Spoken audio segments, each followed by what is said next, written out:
guys, it's Chris here. Just want to bring you guys a quick video, give you an update on the society finches and their breeding. Maybe give you guys some tips if any of you are looking to breed your society. So we have here on the top cage is our black-eyed all-white society finches.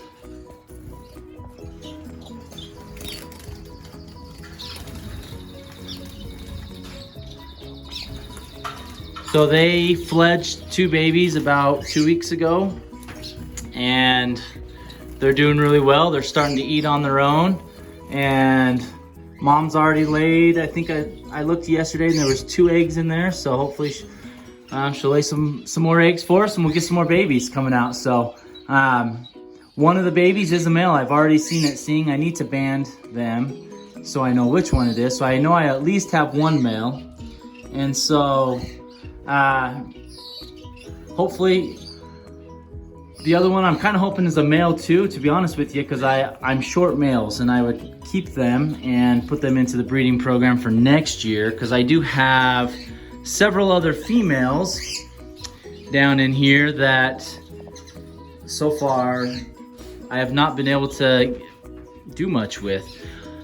So hopefully we'll get some males, incorporate them into the breeding program. I have a trio here. So I moved one of my white society finches from here to here, and I actually saw him sing. So I know I have a male in here and 2 females. So the male, he's only been in there for about a week and a half. I haven't seen a whole lot of courtship going on.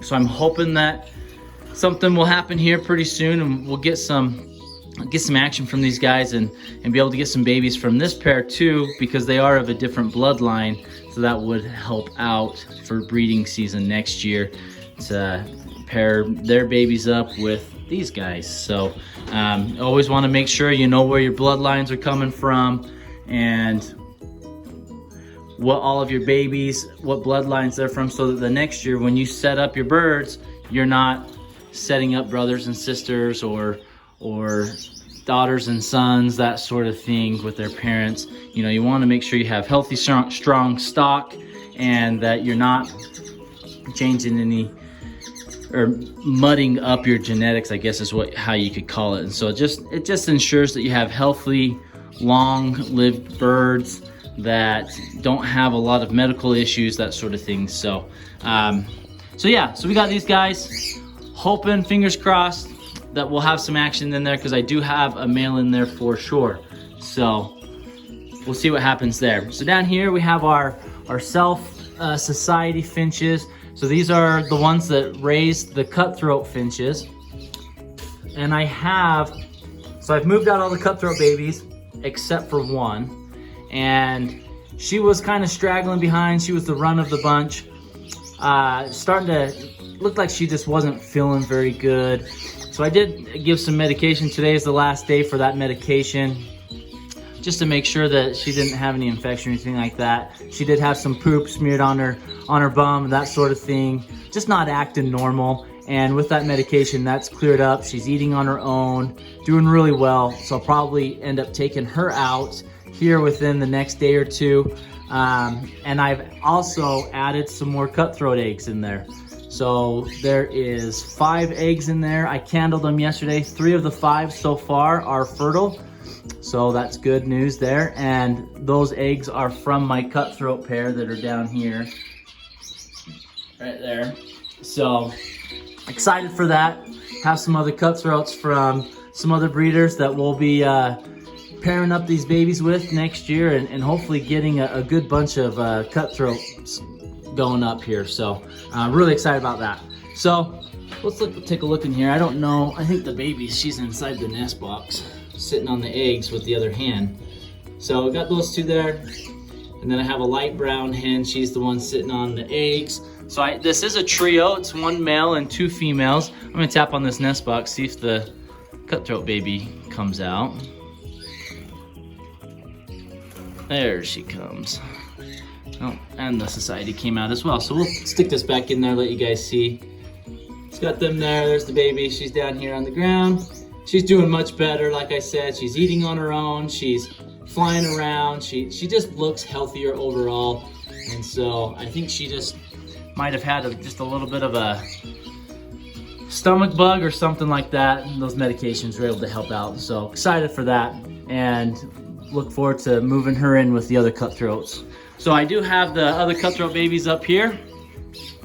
They're still flighty. I was hoping they'd calm down a little bit with the society finches as their parents, because the society finches are pretty calm. You see these guys, they're just hanging out. They don't mind too much that I'm here. But these guys, they're a lot more flighty, but that's okay. We'll stick this in there. So we had 7 babies overall. So we had 2 males and 5 females. 5 of the babies are from a different breeder. He gave me some eggs that I put in under my society finches, and they hatched those out. And then 2 of the babies are from my pair that I have down here in the bottom. So, and I don't know if you guys can see, I did mention it in one of my other videos.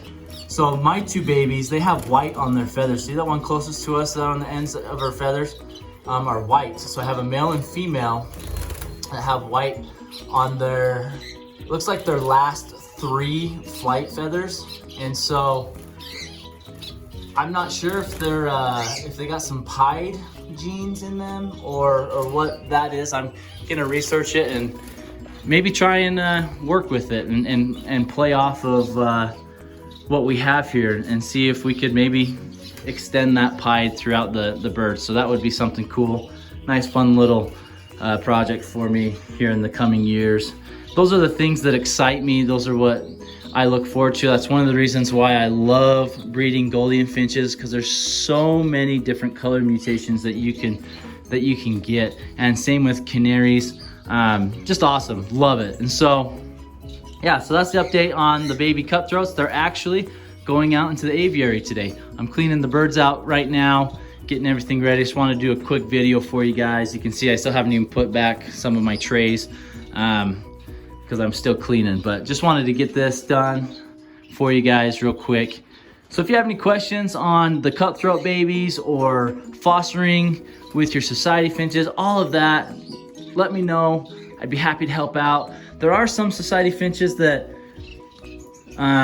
sometimes you just don't have the timing right. I've been trying to get this pair and this pair set up to foster for me. I'd like to foster some more cutthroats, and I also have some two shaft tail pairs that I'm gonna be setting up here in the next week.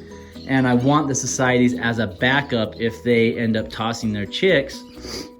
But I'm not having a whole lot of success getting these guys to sit on their eggs. So those are dummy eggs that I put in, and if I go in there and I feel them, they're cold to the touch.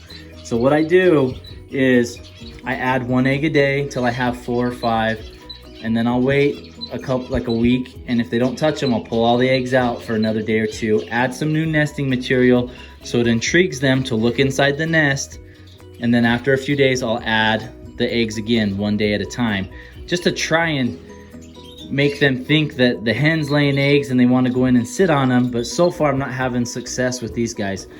This trio I threw the cutthroat eggs in, and the female, she took right to them. She's been sitting on them for about a little over a week now.